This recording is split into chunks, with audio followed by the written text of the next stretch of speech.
রং দোকানে দাঁড়িয়ে চা খাচ্ছিলাম। বিল দিয়ে ঘুরেই দেখি পাশে ইলেকট্রিসিটি পোলটার গায়ে কি একটা লিফলেটে লাগানো। উৎসাহ নিয়ে এগিয়ে গেলাম। সাদা কাগজে লাল কালি দিয়ে বড় বড় করে লেখা, আমি 1000 টাকার একটা নোট এখানে হারিয়ে ফেলেছি, যদি কেউ খুঁজে পান দয়া করে আমার কাছে পৌঁছে দিন।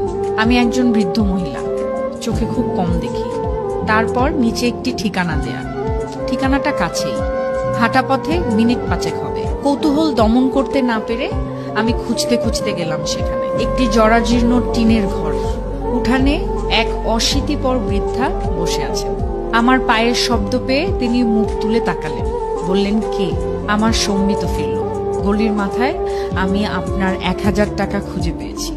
আমার কথা শুনে তিনি হাউমাউ করে কাঁদতে লাগলেন। একটু পর কিছুটা ধাতস্থ হয়ে বললেন, বাবা, এ পর্যন্ত অন্তত 10 থেকে 12 জন আমার কাছে এসেছে আর 1000 টাকা করে দিয়ে বলেছে তারা নাকি রাস্তায় আমার টাকা খুঁজে পেয়েছে। আমার কোনো টাকা হারায়নি, ওই লেখাগুলো আমার না।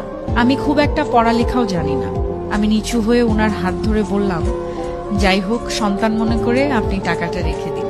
এই কথা শোনার পর তিনি টাকাটা নিয়ে বললেন, বাবা, আমি খুব অসুস্থ, ভালো করে হাঁটতে চলতে পারি না, কি যে তোমায় খেতে দেই। এই বলে তিনি অনেক কষ্টে লাঠি ভর দিয়ে বারান্দায় উঠলেন। আমার মনে হলো তিনি এক্ষুনি পড়ে যাবেন। আমি তাকে সাহায্য করার জন্য এগিয়ে গেলাম। তিনি কাঁপা কাঁপা হাতে বাটিতে গুড়মুড়ি ঢালতে ঢালতে বললেন, তুমি আমার অতিথি, তুমি বসো। আমার পেটে একটুও ক্ষুধা ছিল না, তবুও কিছুটা বৃদ্ধার আন্তরিকতায় মুগ্ধ হয়ে বাকিটা তার সাথে আরো খানিকক্ষণ গল্প করার লোভে ধীরে ধীরে গুড়মুড়ি খেতে লাগলাম। কথায় কথায় জানলাম এই পৃথিবীতে আপনজন বলতে উনার কেউ নেই।